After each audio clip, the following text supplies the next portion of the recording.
Hi, I'm Mandy Pryor, and welcome to the Southwestern PA Business Podcast, hosted through the Southwest Regional Chamber of Commerce with Upper St. Clair Public TV. And today we have a very special guest on. We have Pastor Cheryl Jones-Ross of the South Hills Interfaith Movement, who's going to talk about what they have coming up and why it's so important for you guys to get involved. Hi, Cheryl. Hi. How are you? I'm great. I'm great. It's a great day. It's sunny outside, and I'm here with you. Yes, and, yes. I'm just happy to be here with you. Good. Well, we wanted to have you on. I know you and I have gone back and forth through the chamber and talked about what you have going on and what you're trying to do. And so I thought what a good segment this would be to bring you out here, have you share everything, what your struggles are, and what you're doing to raise hope for it. Wow. Well, I do thank you for this opportunity. I am Dr. Cheryl Jones-Ross, Senior Pastor and CEO of Greater Hope Restoration Ministries, and we're actually located in Scott Township. We're sitting at the intersection of Bower Hill Road and Kane Boulevard. Been there since 2014. And we're not only a faith-based nonprofit, but we are really an outreach ministry for the community. We have done, and I hate to start off talking about what we have done in the community because we've been there for quite a while doing a lot of the work silently. Yes. And we've gotten to the point where we can no longer be silent. We could use some help from the community, and not only do we want help from the community, we want to be able to expand our outreach and to be able to touch more lives and impact more people. That's wonderful. And you've done a ton with the community, and I know it's kind of under the radar, but why don't you share a few things that you've done in the past that maybe even people out there in the South Hills have been a part of? Wonderful. I guess I want to start with a couple of my favorite things. We partnered with 412 Food Rescue quite a few years ago, and we have probably fed thousands of families in Carnegie, of course, Scott Township, Bridgeville, as far as McKees Rocks, Wow. some in the Mount Lebanon region, a couple in Upper St. Clair as well, in Bridgeville. The partnership with 412 Food Rescue has been wonderful. They were, and still are, bringing their truck and dropping off boxes of food. And we have wonderful volunteers, mainly volunteers from our own ministry, that would take the food, unpackage it, then rebox it, and put it in separate boxes. We would have a list of people that generally we would serve every week. And we would take the boxes out after we packed them up, real nicely, and then we would put them in our vehicles and deliver to people. So That's wonderful. I know some people, they really didn't, unless they could, and a lot of people that we dealt with did not have food, did not have transportation. So we would take. So that's a serious need. Yeah, exactly. And of course we also partnered with South Hills Meals on Wheels that would always provide us with their leftover food, and also got food from, I believe it was Trader Joe's. So the people got fresh fruits, fresh vegetables, and not only would they get fresh fruits and vegetables, they would get baked goods and meat and dairy products. Trader Joe's has always been a good partner. I am on the board over with Southwest Meals on Wheels, so they're doing a great job too. I'm glad. Love they them. work with 412 Food Rescue, so that's great. You guys are all like joining together. They're actually the ones that introduced us to 412 Food Rescue, and it was such a God thing. I had literally been calling around to different stores in the area, trying to find ways to get their products that were close to expired or whatever. And I had stores tell me that they threw their food in the garbage. And I said, well, instead of throwing it in the garbage, why can't you just send it to us and we'll come and pick it up? Yeah. And they said no. And That's terrible. And it was literally probably about a couple of weeks after that, that one of our members was receiving food, and the Meals on Wheels, they had so much food, they didn't know what to do with it. So we went and we took it all and we gave it to so many people, and right after that we started going directly to them. and getting food, and then we got the connection made with 412. So yeah. That's great. All right, and so we're back. Cheryl's telling us a little bit more about the 412 Food Rescue, how she's gotten so much food from them, and Southwest Meals on Wheels. Shout out to Candy. We all love Candy. Yes, we do. And so you have all this food, and you've done those drives for everybody in the community. I know we have a little free pantry at the chamber. We filled it last week. It's empty. Wow. So it's a need. It's a need out there. What else have you guys done? Yeah. If I can, I want to piggyback on you talking about there being a need out there, and oftentimes we don't see the need, and we get people that will literally show up at our church, walking in, they're hungry, they need food, or they need this, or they need that, and it happens more so than you would think. And of course, we sit in a pretty affluent neighborhood. Yeah. And you would think that those needs don't exist, but they absolutely exist. And it's not always the people you expect That's exactly right. Yeah, somebody may have gotten laid off. Yeah. Something may have happened, some tragedy may have happened where they can't go to work, and now you got these children that need to be fed, or they're trying to make ends meet, and you're trying to cut corners. Do I keep the lights on, or do I feed my kids? Yeah. And these are the people that generally slip through the cracks. But we just want to be able to fill the voids and meet the needs so that nobody is left hungry. So that's our one of our biggest outreach ministries and passions. Well, I think it's absolutely important. That's why we're on our second little pantry at the chamber.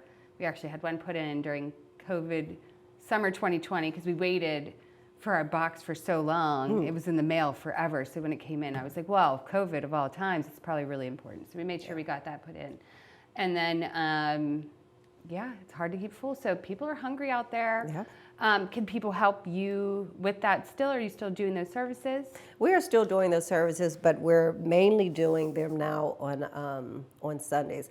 It is so funny that when we started with 412 Food Rescue, it really was not a big organization. It was just getting started. And now they've gotten so full that it's almost hard for them to bring the truck to us.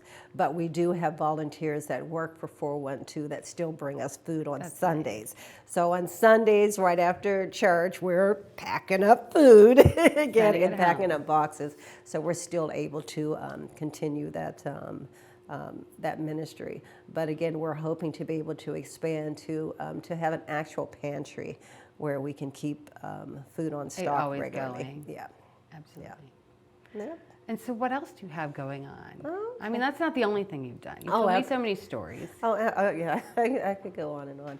Another part of our ministry is youth ministry, and we have been very successful in running after-school programs and summer programs, as well as youth groups. I think one of the stories that I don't want to say able to tell, but I talked about how 3 months ago I was celebrating my grandson who had gotten an offer to Princeton, Yale, Columbia, Lafayette, all of these Ivy League schools, Delaware, and I told you he chose Delaware. But anyway, as I was celebrating him and posting on my Facebook page about how excited I was and how proud of him that I was, that same week we were losing our granddaughter and did not realize what was really happening in her life. And my daughter-in-law found her dead in her apartment. She was only 20 years old. And it made me realize, and we've had so many instances like that when dealing with young people. Not, I don't want to say not to that degree, but to somebody it's been to that degree. But I've come to realize that we can't save everybody, but we want to save as many as we can. We need to impact as many lives as we can. I had no idea the amount of young people that are homeless, that are couch surfing. At one point it was probably 2 or 3 young men that did not have anywhere to go. They were sleeping in tents in Carnegie Park. And our youth pastor was trying to help them, because when you get to that certain age, there's really not, like when after you turn 18, 19, there's not the services yeah, aren't there's in really place. not the services. So they were literally sleeping in tents. And we think that stuff doesn't happen.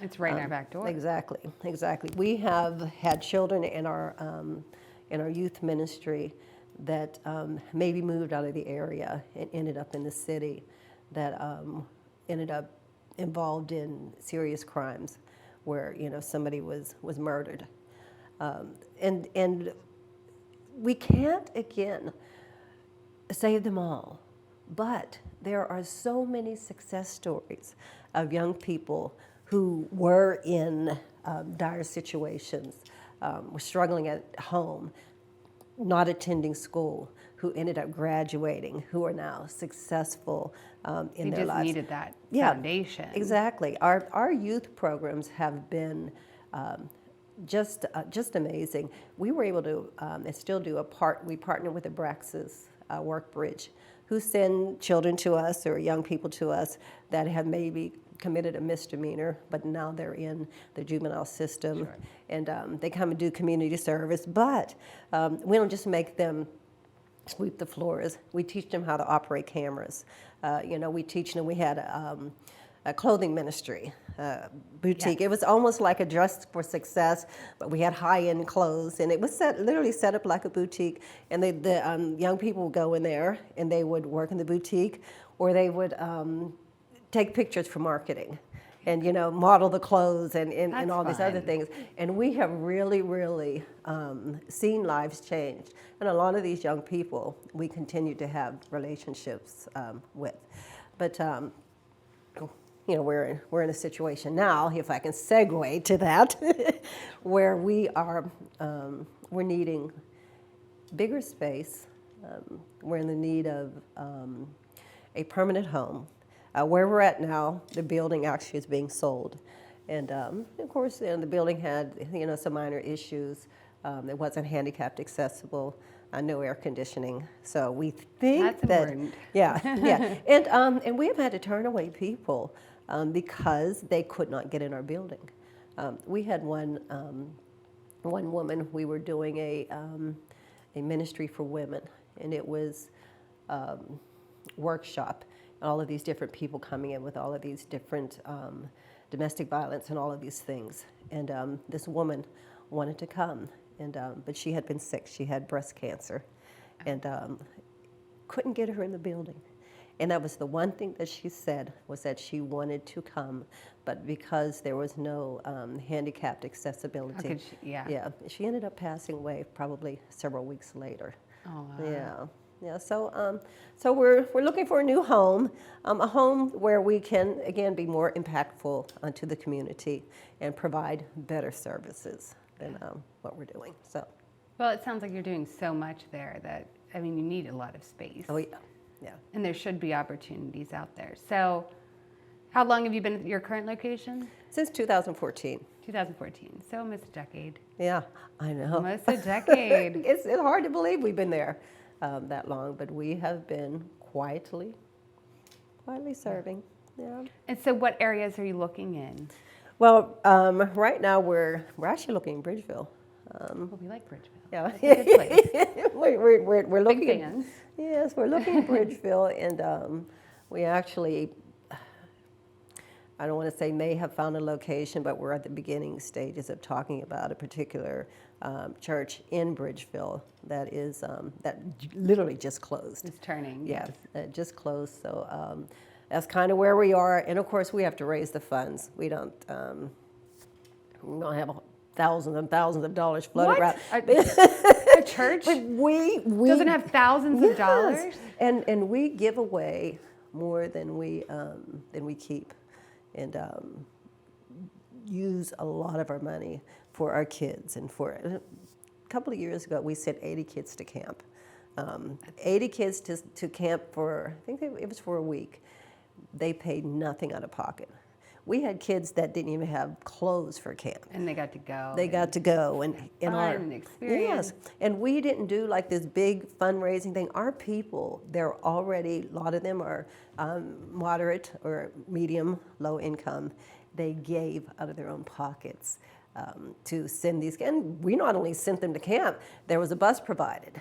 And they went, all of their meals were taken care of for a whole Probably week. Like best summer ever. Best summer ever. Yeah, and I was crazy enough to go. Yeah. I was crazy enough to go with them. But it was a great time. And like I said, most of our money is used for outreach. And that camp experience is life-changing for a lot of those kids, too. It was. New friendships, new bonds, new experiences, new drives and passions. I mean, it can really change a kid's life. It did. And I sat and watched the transformation throughout that week with kids that were really struggling when they got there, and how it impacted them on the last day. And when they got back on that Sunday, we actually had a little ceremony for the kids. I think we had about 60 kids that came, and gave them all certificates. Congratulations, you made it through camp, and oh, it was just absolutely beautiful. Wonderful. Yeah. And so now you have something coming up. So we wanted to make sure we got this out because you're not busy enough. Oh no, we're not busy enough. So they have coming up a 5K, and this is an opportunity for you guys to get involved as volunteers, walk, bring the kids, have fun, and you're going to help them get a new home, which I think we all can tell it's a really important thing for our community. So we all want to gather around and try to get together and help them keep going and be more successful. Yes, we have this. Actually, we're so blessed that one of the commissioners from Scott Township actually contacted me. What do you need? When they found out what we were doing and that we were looking for space, and they asked, what do you need? And she volunteered and has put this whole 5K. I would not have known how to do it. But she put this whole 5K walk, run for Hope together for us. And it's going to be July the 29th, beginning at 8:30 a.m. Good. That's nice. Yeah. I just did 7:30. That was a little early. In the cool of the morning still. Sounds Yeah, great. 8:30, yes. At Scott Township Park. And so we're just asking that as many people as are able, even if you can't walk or run, register. Registration is only $35, and the first 100 people that register will get a free T-shirt. And we're planning on having entertainment and some hot dogs and chips and things like that. So yeah, I think it's going to be a great time. You could just hang out. I Register, will be hanging out. Yes, I might try to walk or crawl. Yeah, just whichever stroll. one. Yeah, stroll. Yes. Yeah. Yeah. I gave up on running at 5Ks after my first one I ran. Oh, okay. I think I'm good now. I've done it. I'm good. At least you did it. Yeah, I did. At least I did. you did it. Wow. I picked a very hard one too. Yeah. So Oh, really? it was at Hartwood Acres, which is straight uphill. Oh, and wow. on rocks, and you're like, I trained on flat soil, so I got there and I was like, yeah, I'm done now. This was fun. So this one's gonna be good, and can they donate directly to you if people are looking to help fund your building, help get involved?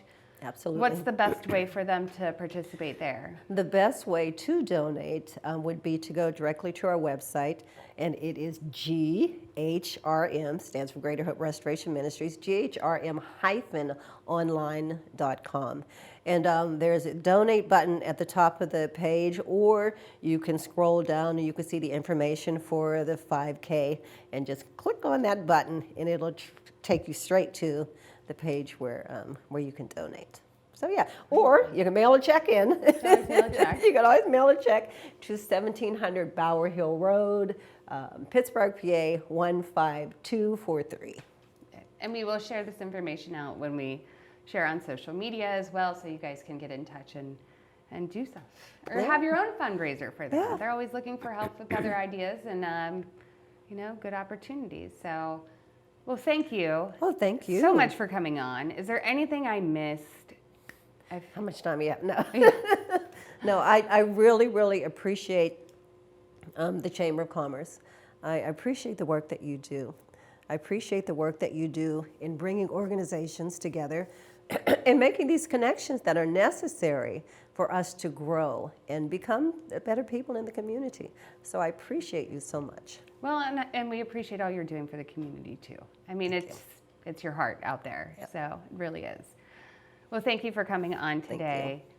And thank you all again for watching the Southwestern PA Business Podcast. We have many more episodes coming up. To get involved, we will share their website online. And thanks for watching again.